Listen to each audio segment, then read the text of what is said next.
Mister Ramendran, Delhi ഇലക്ഷനിലെ ഒരു voting വിഹിതം, അതായത് ഓരോ ജനവിഭാഗവും ആരെയാണ് ഈ തവണ പിന്തുണച്ചത്? ബി ജെ പിക്ക് പ്രതീക്ഷ ഉണർത്തുന്ന ഒരു വൻ വിജയം കൈവന്നിരിക്കെ അവിടുത്തെ വിവിധ ജനവിഭാഗങ്ങൾ എങ്ങനെയാണ് ഈ തെരഞ്ഞെടുപ്പിൽ അവരുടെ സമ്മതിദാനം രേഖപ്പെടുത്തിയത്? ഒരു പെർസെൻറ്റേജ് വൈസ് നമുക്ക് പറയാൻ പറ്റുമോ? സ്ത്രീ വോട്ടർ ഇത്ര? അതെ, ഏതാണ്ട് കൃത്യതയോടെ അടുപ്പിച്ച് നമുക്കിത് പറയാൻ പറ്റും. എന്താണെന്ന് വെച്ച് കഴിഞ്ഞാൽ ഈ മുസ്ലിം വോട്ടുകളാണ് ഈ ആപ്പിന് കൂടുതൽ കിട്ടിയിരിക്കുന്നത്. ബാക്കി ജനവിഭാഗങ്ങളിലൊക്കെ സ്ത്രീകൾ, മിഡിൽ ക്ലാസ്, പിന്നെ ഈ ചേരി നിവാസികൾ, ഏറ്റവും ലോവർ ആയിട്ടുള്ള ഈ അത്തരം വിഭാഗങ്ങളൊക്കെ ഹിന്ദുക്കൾ. 56 സീറ്റുകളിൽ സത്യത്തിൽ ഹിന്ദു ഭൂരിപക്ഷമാണ്. ഒരു 10-12 സീറ്റുകളിലാണ് മുസ്ലിങ്ങൾക്ക് സ്വാധീനമൊക്കെ ഉള്ളത്, 30% കൂടുതൽ. അപ്പോൾ ഇതൊക്കെ, അതായത് കഴിഞ്ഞ ലോക്സഭാ തിരഞ്ഞെടുപ്പിൽ പ്രത്യേകിച്ച് ഉത്തർപ്രദേശിൽ ബി ജെ പി കൈവിട്ട വോട്ടുകളുണ്ടല്ലോ, ദളിത്, SC ST, ദലിത് തുടങ്ങി, ഇത് തിരിച്ചു വരുന്നത് നമ്മൾ ഹരിയാന, മഹാരാഷ്ട്ര ഉപതെരഞ്ഞെടുപ്പുകളിലൊക്കെ കണ്ടതാണ്. അത് തിരിച്ചു വരാനുള്ള കാരണം എന്താണെന്ന് വെച്ചാൽ ഈ ഭരണഘടന മാറ്റിക്കളയും, നിങ്ങൾക്കുള്ള സൗകര്യങ്ങൾ സംവരണമൊക്കെ എടുത്തു കളയും എന്നൊക്കെ പറഞ്ഞിട്ട് ഈ കള്ളപ്രചാരണത്തിൽ മിടുക്കന്മാരാണല്ലോ ഈ ആപ്പ്, കമ്മ്യൂണിസ്റ്റുകൾ. അപ്പം അങ്ങനെ കള്ളമേ പറയുള്ളൂ, അതാണ്. അപ്പോൾ ഈ ഭരണഘടനയെ സംബന്ധിച്ചിട്ടുള്ളത് പിന്നീട് നമ്മൾ ഈ BJP തന്നെ ഒരു ചർച്ചയാക്കിയിട്ട് അടിയന്തരാവസ്ഥയുടെ കാര്യമൊക്കെ ലോക്സഭയിലൊക്കെ പലതവണ പറയുന്നതൊക്കെ കണ്ടതാണ്. അപ്പോൾ വഞ്ചിക്കുകയായിരുന്നു എന്നുള്ളത് നല്ല ബോധ്യം ജനങ്ങൾക്ക് വന്നിട്ടുണ്ട്. അപ്പോൾ അതൊന്നും തീരെ ഏറ്റിട്ടില്ല. അപ്പോൾ മുസ്ലിം ജനവിഭാഗത്തിൻ്റെ ഇടയ്ക്ക് നിന്ന് എനിക്ക് തോന്നുന്നത് 10 സീറ്റുകളിൽ 6 ആപ്പിനും BJPയെ മൊത്തത്തിൽ കൈവിട്ടിട്ടില്ല. BJP ഭൂരിപക്ഷ മേഖലകളിൽ 4 സീറ്റ് BJPക്ക് കിട്ടിയിട്ടുണ്ട്. കാരണം മുമ്പ് ഈ BJPക്കും ഡൽഹിയിൽ, സെൻട്രൽ ഡൽഹിയിൽ 33.4% വോട്ടൊക്കെ ഏതാണ്ട് കിട്ടുന്നൊക്കെ ഏതാണ്ട് അങ്ങനെ തന്നെ നിലനിന്ന് കിട്ടിയിട്ടുണ്ട്, ഈ മുസ്ലിങ്ങൾക്കിടയിൽ നിന്നുള്ളതും. അപ്പോൾ അതങ്ങനെ വന്നിട്ടുണ്ട്. പിന്നെ ഉള്ളത് എന്താണെന്ന് വെച്ചാൽ മിഡിൽ ക്ലാസ്സുകാർ മുഴുവൻ ഏതാണ്ട് ഇങ്ങോട്ട് പോന്നിട്ടുണ്ട്. ഡൽഹിയുടെ ജനസംഖ്യയിൽ 67.1.6% മിഡിൽ ക്ലാസ്സാണ്. അതിൽ ഏതാണ്ടൊരു 40%-ഓളമൊക്കെ വോട്ട് ഇങ്ങോട്ട് കിട്ടിയിട്ടുണ്ട്. അത് ഈ 12 ലക്ഷം മറ്റേ ഇൻകം ടാക്സ് സീലിംഗ്, അത് ബജറ്റിൽ പ്രഖ്യാപിച്ചതിന് ഒരു എന്തായാലും ഒരു നിർമ്മലാ സീതാരാമൻ്റെ ഒരു റോൾ അതിൻ്റെ അകത്തുണ്ട്. ഒരു ഗുണം അതിൽ നിന്ന് കിട്ടിയിട്ടുണ്ടാവും.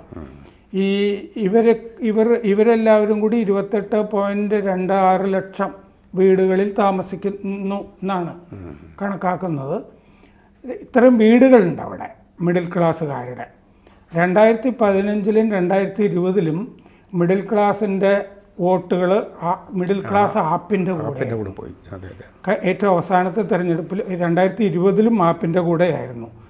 പക്ഷേ ആപ്പിൻ്റെ വോട്ട് 55%-ൽ നിന്ന് 53% കുറഞ്ഞിരുന്നു കഴിഞ്ഞ രണ്ടാമത്. BJPയുടേത് 35%-ൽ നിന്ന് 39% കൂടുകയും ചെയ്തിരുന്നു, 4%. അതിൽ നിന്ന് വലിയ കൂടുതലാണ് വന്നിരിക്കുന്നത്. അതെന്താണെന്ന് വെച്ചാൽ റെസിഡൻസ് അസോസിയേഷനുകളുണ്ടല്ലോ, കോളനികളൊക്കെ, ഹൗസിംഗ് കോളനികൾ, അവിടെയൊക്കെ പോയി നന്നായിട്ട് ഇത്തവണ വർക്ക് ചെയ്തിരുന്നു. അതിൻ്റെ ഗുണം ഒക്കെ കിട്ടിയിട്ടുണ്ട് ഇവർക്ക്. പിന്നെ സ്ത്രീകൾ, ഈ ദളിതുകളുടെ ഇടയിൽ 12 SC സംവരണ സീറ്റുകളാണ് അവിടെ ഉള്ളത്. അത് 1993-ൽ BJPക്ക് 8 കിട്ടിയിരുന്നു. ഏതാണ്ട് ആ നിലയിലേക്ക് തിരിച്ച് പിടിക്കുന്ന വിധത്തിൽ വന്നു.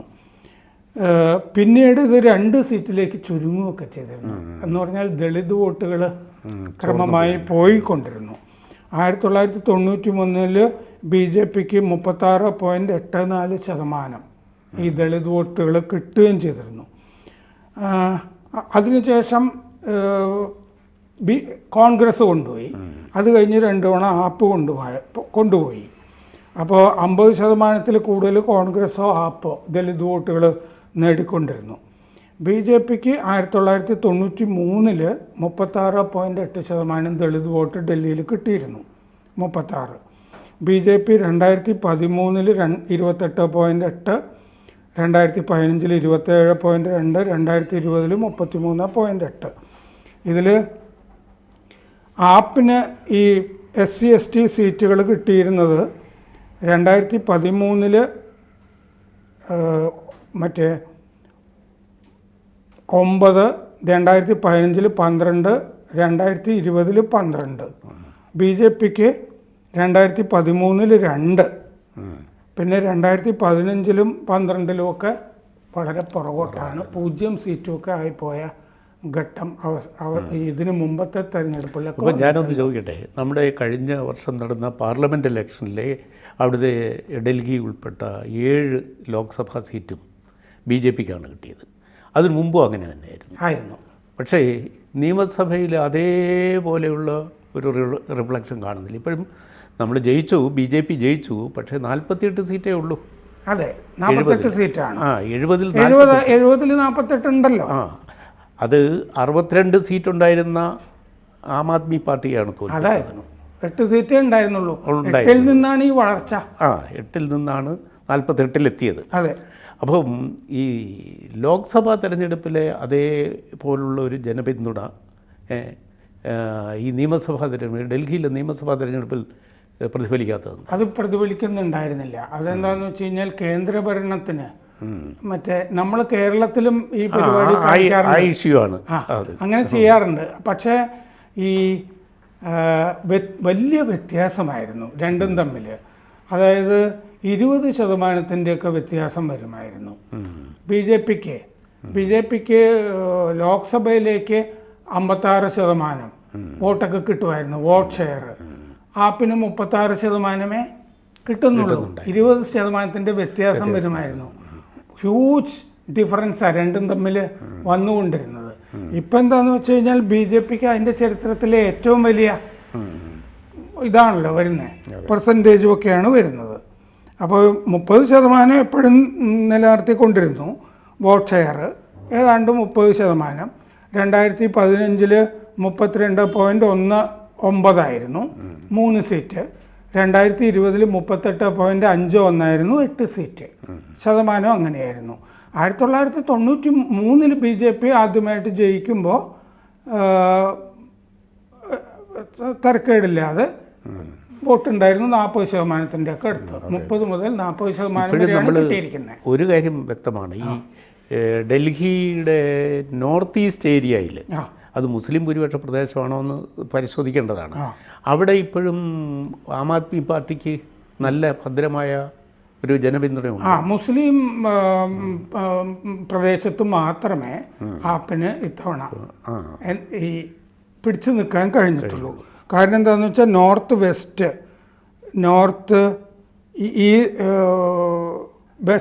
നോർത്ത് വെസ്റ്റിലും BJP നന്നായിട്ട് ചെയ്തിട്ടുണ്ട്.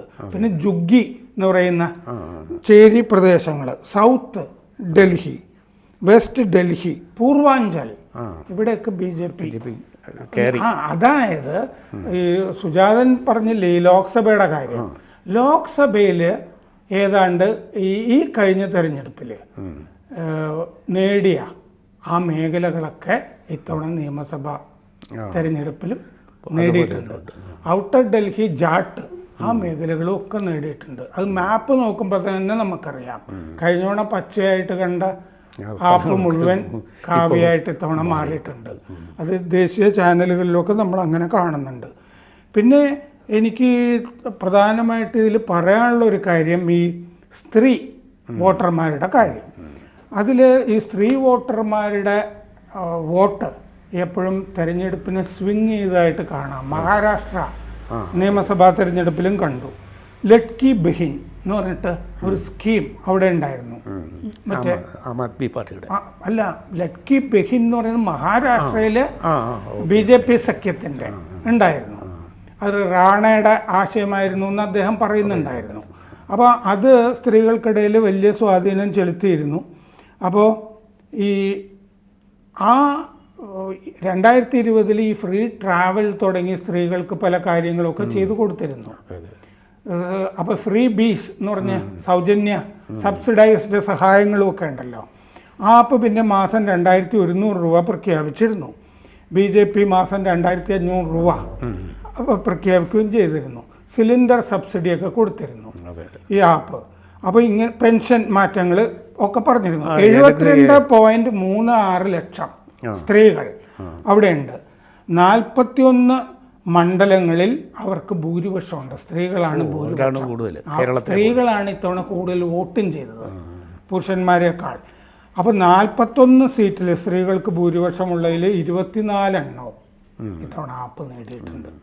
അപ്പോൾ എപ്പോഴും തിരഞ്ഞെടുപ്പിൽ എനിക്ക് തോന്നുന്നത് ഒരു ദൃശ്യം നമ്മുടെ മനസ്സിൽ പതിഞ്ഞാൽ ചില ദൃശ്യങ്ങൾ മായുകയില്ല. അതിൽ ഇന്ദ്രപ്രസ്ഥം എന്ന് പറഞ്ഞു കഴിഞ്ഞാൽ ദ്രൗപദിയുടെ മറ്റേ വസ്ത്രാക്ഷേപം ഒക്കെ പ്രസിദ്ധമായിട്ടുള്ള വസ്ത്രാക്ഷേപമൊക്കെ ആളുകൾ ഓർക്കുന്നതാണ്. ഇതേ ഡൽഹിയിലാണ് മറ്റേ സ്വാതി മലിവാളിനെ കെജ്രിവാളിൻ്റെ വസതിയിൽ അയാളുടെ PA ബൈബവ് കുമാർ എന്ന് പറഞ്ഞ PA തല്ലിച്ചതച്ചത് ഇല്ലേ, വസ്ത്രമൊക്കെ വലിച്ച് കീറിയതൊക്കെ കഴിഞ്ഞ വർഷം വലിയ വിവാദമായിരുന്നു. കഴിഞ്ഞ കൊല്ലം മെയ്യിലാണ് അത് നടന്നത്.